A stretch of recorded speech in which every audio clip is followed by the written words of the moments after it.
So, why are our homeschoolers and teachers at odds, at such great odds?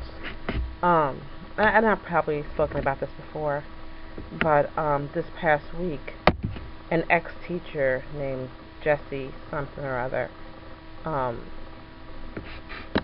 wrote a series of articles, and in it, the first article was called "The Case Against Homeschooling," and they did a 10-point article on um, why homeschooling was so bad, and basically it said things like, well, non-homeschool college students think that um, college students who had homeschooled are geeks, and so that makes homeschooling bad because one group of people think that homeschool people are geeks. And I went through different reasons why, they felt they had a case against homeschooling. I think number 5 was,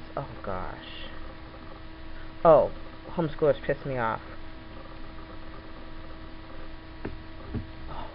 I'm sorry. And then when it got down to number 1, it was once again reiterating the whole geek factor. And that just made, the homeschoolers who read this so mad. I have never in all my years of homeschooling seen so many comments ever. But this person got serious website traffic because there were just so many comments about what an idiot this person was.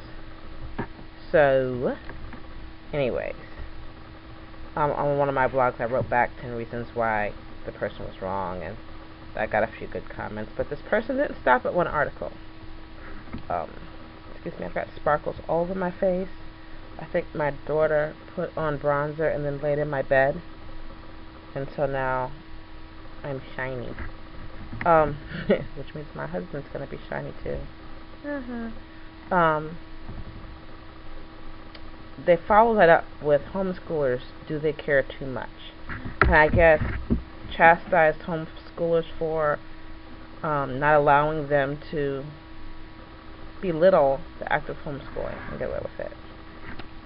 And then they wrote, homeschool teacher meet public school teacher, now hug. Like he's supposed to say, or I think it's a guy, well, these are my personal opinions, don't take them personally, go away. And then the 4th article suggests that homeschoolers allow him into their homes to supervise them so that he could then write that homeschooling was okay if he felt that they had sufficiently proven to him that it was okay. Come to find out that this teacher is an ex-teacher, and just so what. Anyway, I wrote an article for homeschooling for families.com on the homeschool blog. I'm just chronicling all this, but my whole point is, why do we even have to go there? I mean, this person was just straight ugly with what they wrote, and it made homeschoolers really mad, and you could even see a little ugly in that. But the article that I wrote for families.com, I ended it with an analogy, and basically my analogy is homeschooling mother is to classroom teacher as a home baker is to a grocery baker. A homeschool dad is to a classroom teacher as a dad with a grill is to McDonald's. They're both capable of making pies. They're both capable of making hamburgers. But a homeschool parent isn't equipped to make them by the thousands, and a baker would, or McDonald's would be wasting their time, to just make one at a time. That would be fruitless.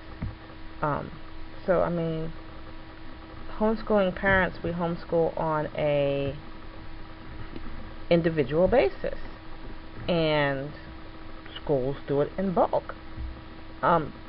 Doesn't make one less qualified than the other.